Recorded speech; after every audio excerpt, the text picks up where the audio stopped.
ಪಾಲಕ್ ಚಾಟ್ನ ಹೇಗೆ ಮಾಡೋದು ಅಂತ ನೋಡೋಣ. ಮೊದಲನೇದಾಗಿ ಪಾಲಕ್ನ ಸಣ್ಣದಾಗಿ ಹೆಚ್ಕೊಂಡು ಎಣ್ಣೆಯಲ್ಲಿ ಫ್ರೈ ಮಾಡ್ಕೊಳ್ತಾ ಇದ್ದೀನಿ. ಅದಾದಮೇಲೆ ಬಿಳಿ ಎಳ್ಳನ್ನ ಸ್ವಲ್ಪ ಹುರ್ಕೊಳ್ತಾ ಇದ್ದೀನಿ. ಒಂದು 5ರಿಂದ 10 ನಿಮಿಷ ಹುರ್ಕೊಂಡ್ರೆ ಸಾಕು. ನೀಟಾಗಿ ಫ್ರೈ ಆಗಿರೋ ಪಾಲಕ್ನ ಒಂದು ಬೌಲ್ಗೆ ಹಾಕೊಳ್ತಾ ಇದ್ದೀನಿ. ಸಣ್ಣದಾಗಿ ಹೆಚ್ಕೊಂಡಿರೋ ಬೆಳ್ಳುಳ್ಳಿನ ಎಣ್ಣೆಯಲ್ಲಿ ಫ್ರೈ ಮಾಡ್ಕೊಳ್ತಾ ಇದ್ದೀನಿ. ಸ್ವಲ್ಪ ಕಲರ್ ಬರೋವರೆಗೂ ಇದನ್ನು ಹುರ್ಕೊಳ್ಬೇಕು. ಅದೇ ರೀತಿ ಗೋಡಂಬಿನ ಕೂಡ ಸಣ್ಣದಾಗಿ ಕಟ್ ಮಾಡಿಕೊಂಡು ಫ್ರೈ ಮಾಡ್ಕೊಳ್ತಾ ಇದ್ದೀನಿ. ಹಾಗೆ ಕೆಂಪು ಮೆಣಸನ್ನ ಕೂಡ ಹುರ್ಕೊಳ್ತಾ ಇದ್ದೀನಿ.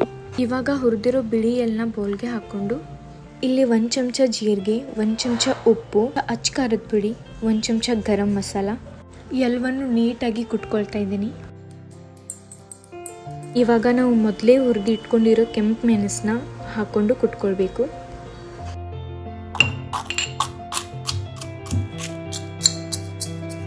ಸಣ್ಣದಾಗಿ ಕುಟ್ಕೊಂಡಿರೋ ಈ ಒಂದು ಪೇಸ್ಟ್ನ ನಾವು ಮೊದಲೇ ರೆಡಿ ಮಾಡಿ ಇಟ್ಕೊಂಡಿರೋ ಪಾಲಕ್ಗೆ ಹಾಕ್ಕೊಳ್ಬೇಕು. ಇವಾಗ ಎಲ್ಲವನ್ನು ನೀಟಾಗಿ ಮಿಕ್ಸ್ ಮಾಡಿಕೊಂಡ್ರೆ ಹೆಲ್ತಿಯಾಗಿರೋ ಪಾಲಕ್ ಚಾಟ್ ರೆಡಿ ಆಗುತ್ತೆ.